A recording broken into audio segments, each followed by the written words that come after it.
Good afternoon, everybody. Call this meeting of the House Transportation to order. This meeting is being broadcast and recorded. Mackenzie, can you please take roll? Chairman Nielsen. Here. Bellman. Here. Curry. Designation. Deloso. Here. Hohenstein. Here. Madsen. Here. Markovic. Here. McAndrew. Present. Mullins. Here. O'Mara. Designation. Pisciatano. Designation. Rossi. Designation. Schusterman. Designation. Siegel. Here. Chairman Benninghoff. Here. Cabell. Here. Devanzo. Here. Labs. Leave. Ortitai. Here. Shurin. Here. Schmidt. Designation. Smith. Here. Stanball. Here. Struzzi. Here. Warner. Thank you. We have a quorum. The only item on today's agenda is House Bill 2625, introduced by myself. I move to consider House Bill 2625. Is there a second? Representative Hohenstein. Kyle, can you please give us a summary of the bill? House Bill 2625 by Chairman Ed Nielsen. This bill increases the amount of existing sales tax revenue transferred to the Public Transportation Trust Fund from 4.4% to 6.15%, which is an increase of 1.75%. The total financial assistance provided to each local transportation organization is permitted to exceed the 20% cap of the prior year allocation. The Secretary of Transportation is permitted to adjust and hold harmless the amount of annual increase in local match for 5 fiscal years beginning in fiscal year 2024-2025, and there are no amendments filed to the bill. Thank you, Kyle. I asked the members to support the bill today in front of us. Over the past couple of months, this committee overtook a statewide tour, and we talked about how we can move PA forward by investing in roads, bridges, transit. During this tour, we conducted 7 hearings on the importance of transportation funding and the importance of transit funding. Since COVID-19 pandemic, ridership has not fully recovered on the pre-pandemic levels. This is not a Philadelphia or Pittsburgh problem. This is affecting all agencies in all 67 counties throughout the Commonwealth. We visited these communities across Pennsylvania, from rural Indiana to urban Philadelphia. Everywhere we went, the message was the same, that we must do more to fund our transit in all 67 counties. This bill, which reflects Governor Shapiro's proposal, does just that. This bill will provide an additional $1.5 billion in state dollars over the next 5 years to every single transit agency across the Commonwealth without raising a single tax. I repeat, without raising a single tax. During our tour, we've heard directly from the Department of Revenue that sales tax collections are 2% above projections, and that 2% will allow us to invest more into transit in all 67 counties without raising a tax. The House has already approved similar language to this session twice, 2 times. First time in House Bill 1219 and again in Senate Bill 654. So today I ask the members on the committee to again support this bill. Are there any other comments or questions on House Bill 2625? Chairman Benninghoff. Oh, Representative Struzzi. Thank you, Mr. Chairman. While I certainly appreciate the need to fund transit, and I participated in some of those hearings, and we did hear that the need is out there. Just a question, though, a clarification. The governor had put forth this proposal as part of the current budget proposal. Now, we did not approve this as part of the budget negotiations. However, we did allocate $80 million in the general fund for transit.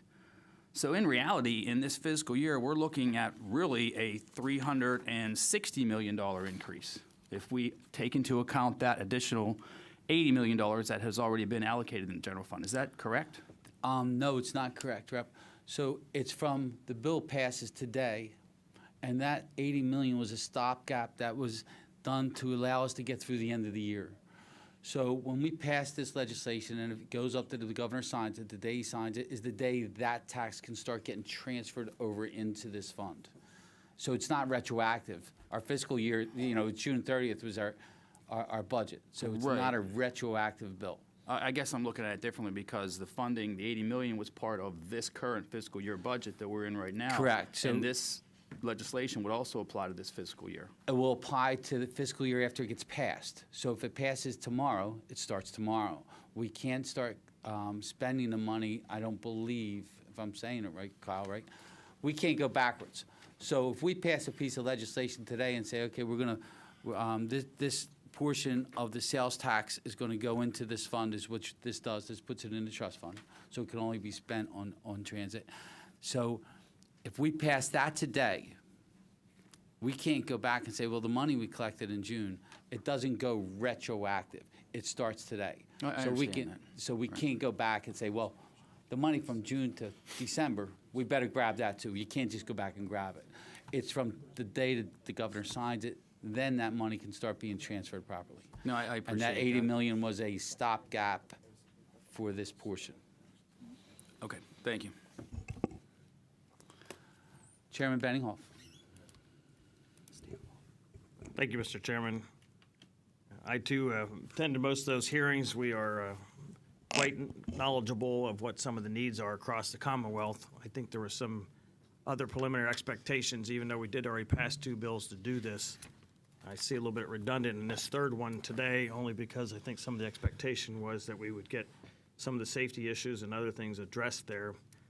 I guess as the old finance chairman, I'm also concerned about whether or not we can actually contain or retain having that additional 2%, because obviously if we don't, that's revenue that's currently being spent in the budget. Therefore, I believe our caucus will probably be no at this juncture, since we've already voted twice on this before. Thank you. Thank you, Chairman. Representative Stalenball. Yeah, it's more of a clarification. So at the hearings, the Deputy Revenue Secretary, Barban, noted that 7.6827% of sales and use tax, goes into the mass transit fund. So, and then there's another almost 1%, 0.947%, that's transferred out of the tax reform code. It's the old periodicals tax that was put on in the 90s. So I'm just sort of looking for clarification. I know we're talking 1.7% on the 4.4, but already it looks like there's close to 8.6% is already transferred. So could somebody just clarify that? I'll clarify it for you, Thank Rep. Currently, it is 4.4%, and this legislation will increase it to 6.17%. So why did the deputy secretary put that in his written testimony that it was 7.6827%? That seems like a pretty significantly precise figure. So Unfortunately, I don't have his written Okay. testimony in front of me, but I will check that when I get back to the office. Thank And you. you know I Thank you. will for sure. Yeah. And if I have to correct that and put that on the record, Rep, you know I will do that. Thank you. I'm sure that as I misspoke or a clerical error on his part, because this is what the numbers are, because this is in statute. This is here. Any other comments or questions on the legislation? Seeing none, we'll now take a roll call vote. Mackenzie, can you please call roll? Chairman Nielsen, Aye. Bellman, Yes. Curry, Designation yes. Deloso, Yes. Hohenstein, Yes. Madsen, Yes. Markosic, Yes. McAndrew, Aye. Mullins, Yes. O'Mara, Designation yes. Pisciatano, Designation yes. Rozzi, Designation yes. Schusterman, Designation yes. Siegel. Yes. Chairman Benninghoff, No. Cabell, Devanzo, No. Labs, She's on leave. Ortitai, No. Shurin, No. Schmidt, No. Smith, Designation. Stanball, no. Struzzi, Warner. The vote is 14-11. The bill passes. I thank everybody for your patience in coming today. This meeting is adjourned.